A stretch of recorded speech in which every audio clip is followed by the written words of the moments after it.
நான் லைஃப்லேயே மறக்க முடியாதுன்னா எங்கள் வீட்டுக்காரர் லவ் பண்ணி கல்யாணம் பண்ணிக்கிறது தான். நான் முஸ்லீம், எங்கள் வீட்டுக்காரர் இந்து. எனக்கு அப்பா அம்மா யார் சப்போர்ட்டுமே இல்லை, எல்லாமே எங்கள் வீட்டுக்காரர் தான். இது வரைக்குமே என்ன இருந்தாலும் இது வரைக்குமே எனக்கு 2 பொண்ணு கல்யாணம் ஆயிடுச்சு, 2 பேர பிள்ளைங்க இருக்காங்க. என் பையன் BBA செகண்ட் இயர் படிக்கிறான். எங்கள் வீட்டுக்காரர் என்ன ஒரு குறையும் எல்லாரும் நல்ல மாதிரி வச்சுருக்காரு. வேலை வெட்டி கூட நான் அமைச்சதில்லை. ஆமாம், இவங்களுக்கு அமைஞ்ச மாதிரி ஒரு கணவர் வந்து அமையிறது வந்து ரொம்ப கஷ்டம் உண்மையாலுமே. ஒரு வேளை அப்படி மற்ற பெண்களுக்கு இது வந்து அமைஞ்சாலும் கூட அவங்க வந்து வெளிப்படையாக வந்து சொல்ல மாட்டாங்க. கணவரை வந்து எப்படி குறை சொல்லி எப்படி திட்டலாம் அப்படிங்கிற மாதிரி தான் யோசிப்பாங்களே தவிர, எவ்வளோ தான் கஷ்டப்பட்டு கணவர் வந்து வீட்டுக்காக உழைச்சாலும் கூட அதை வந்து நல்ல பேர் வாங்கவே முடியாது. எப்படி வந்து இப்போ உள்ள காலகட்டத்தில் என் கூட பழகிற பசங்க எல்லாமே சொல்கிறத வச்சு நான் சொல்கிறேன். அவங்க சொல்கிறது என்னன்னா, நம்ம எவ்வளோ தான் அவங்க குடும்பத்துக்காக வந்து கஷ்டப்பட்டாலும் ஒரு பைசா கூட தர்றதில்லை, வீட்டை வந்து ஒழுங்காக பார்க்குறதில்ல, அந்த மாதிரி வந்து குற்றச்சாட்டு தான் வைப்பாங்களே தவிர அந்த நன்மையை வந்து மறந்துடுவாங்க. எவ்வளோ தான் நம்ம கொடுத்து பண்ணாலும் கூட அந்த நன்மையை வந்து மறந்துடுவாங்க.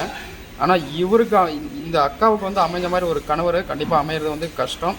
இந்த அக்காவுக்கும் என்னோடய வாழ்த்துக்கள், இந்த அக்காவோட வீட்டுக்காருக்கும் என்னோடய வாழ்த்துக்கள். ஏன்னா அற்புதமான கணவர் அவர். ரொம்ப நன்றி, வணக்கம்.